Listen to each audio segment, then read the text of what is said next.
We are continuing our coverage on politics, but also speaking of something that has been impacting this country in many cities across the country, which is homelessness. The rates have skyrocketed in the U.S. this past year. That's according to new data released from the Department of Housing and Urban Development.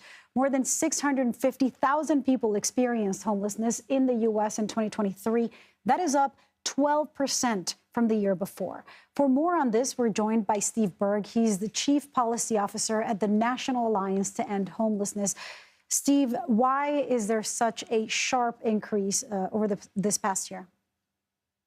I think there's two things going on. One is the continuation of a multi-year trend of homelessness getting worse because the cost of housing is getting worse. The rents in a modest apartment have gone up faster than wages in a modest job for decades, and we're seeing it get to a critical point now.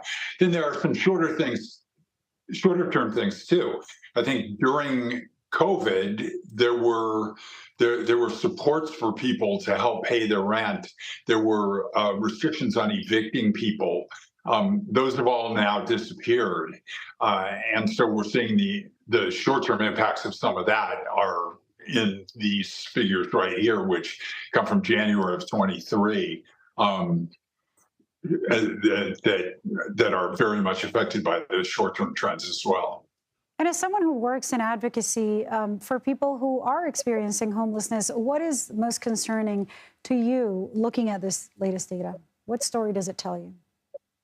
Well, I think the most important thing, one, is you see these, as I said, these long-term trends. When you compare these numbers on homelessness with the other data that shows how rents in modest apartments are going up and continue to go up faster and faster, that you see that the basic underlying long-term trend is continuing until and then you see, the work done by Congress just is not coming to terms with this housing problem. The work done by Congress for federal funding. You see mayors around the country who are talking about this trend, but then not really doing anything to make affordable housing easier to get.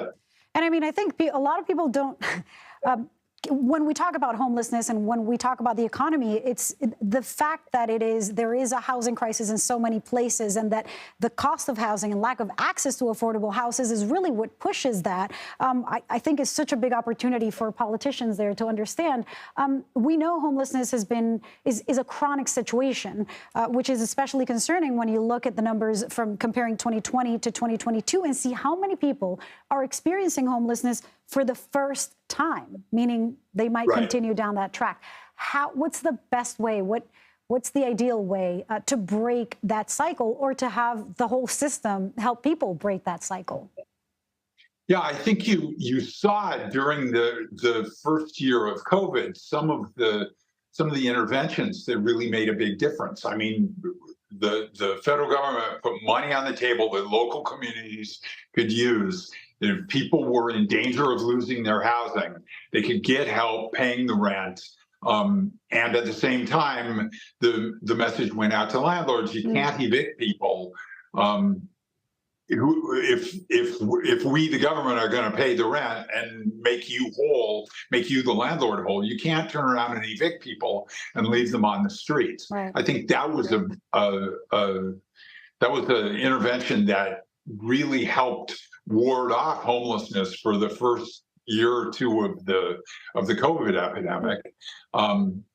But as I said, those provisions have disappeared for the short term. But I think we need to look at that as more of a permanent solution. And then on top of that, we've seen cities criminalize homelessness. Talk to us about the greater issues that you're seeing, and how instead of providing solutions or housing or building affordable housing, what we're seeing is people being criminalized for Yeah, definitely seeing that in some communities. And we've always seen that. We've seen that for a long time. There's always been some places where people, rather than actually trying to solve the problem, they're just hoping they can make it go away by putting people in jail or scaring them away or whatever.